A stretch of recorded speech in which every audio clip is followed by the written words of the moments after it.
waddanka Turkiga u fadhiya magaalada Muqdisho caasimadda dalka Soomaaliya ayaa maanta soo gaadhay magaalada Hargeysa caasimadda Somaliland iyadoona gigida diyaaradaha caalamiga ay gaar international airport ee magaalada Hargeysa ay wafdigaas ay ku soo dhaweeyeen wasiirro ka tirsan xukuumadda Somaliland iyo dad kale aad u badan wasiirka wasaaradda qorsheynta qaranka Somaliland Dr. Sacad Cali Shire oo warfidiyeenada kula hadlayay qolka VIP ee madaarka magaalada Hargeysa ayaa waxa uu sheegay in wafdigan uu hogaaminayo safiirka dalka Turkiga u fadhiya magaalada Muqdisho ay u yimaadeen sidii loo xoojin lahaa xiriirka saaxiibtinimo ee ka dhaxeeya labada dal isla markaana wafdigan inta ay dalka ay joogaan ay la kulmi doonaan madaxweynaha Somaliland iyo xubno ka tirsan golihiisa wasiirada wasiirka wasaaradda qorsheynta qaranka Somaliland Dr. Sacad Cali Shire oo arrimahaasi ka hadlaya ayaa waxa uu yidhi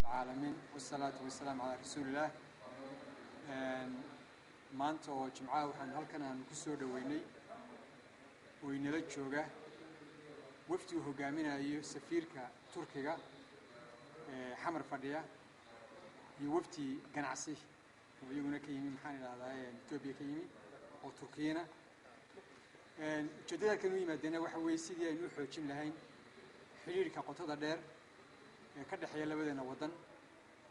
dhinaca dhaqaale iyo dhinaca waxtar iyo dhinaca siyaasadeedba wuxuu wafdigu nala joogi doonaa ilaa iyo Isniinta insha Allah billahi kariim inta ay joogaan waxa la kulmi doonaa madaxweynaha waxaana la kulmi doonaa dhowr wasiir la kulmi doonaa wasiirka arrimaha dibadda wasiirka ganacsiga wasiirka tamarta iyo wasiirka kale la kulmi iyo madax kale la kulmi doonaa insha Allah billahi kariim inta ay noo joogaana barnaamijkooda waxa kamid ah socdaal ay ku tagi doonaan ku soo mari doonaan magaalada Berbera ka hadlay safiirka dalka Turkiga u fadhiya magaalada Muqdisho caasimadda dalka Soomaaliya Kamaaluddin Kani Turan oo isaguna sheegay in safarkoodan uu ku wajahan yahay sidii ay xukuumadda Somaliland uga wada hadli lahaayeen sidii uu sii socon lahaa shirka wada hadallada Somaliland iyo Soomaaliya ee u socday ee isagu dib uga dhacay xilligii loogu ballansanaa oo ahayd 8 bisha November ee lagu ballansanaayo ka furmo magaalada Istanbul caasimadda waddanka Turkiga safiirka dawladda waddankaasi Turkiga u fadhiya magaalada Muqdisho ee caasimadda dalka Soomaaliya Kamaaluddin Kani Turan oo isagoo arrimahaasi ka hadlaya ayaa waxa uu yidhi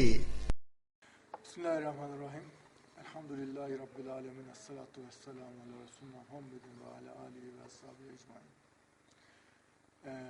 Dear brothers and sisters, I am very happy to be here in Hargeysa.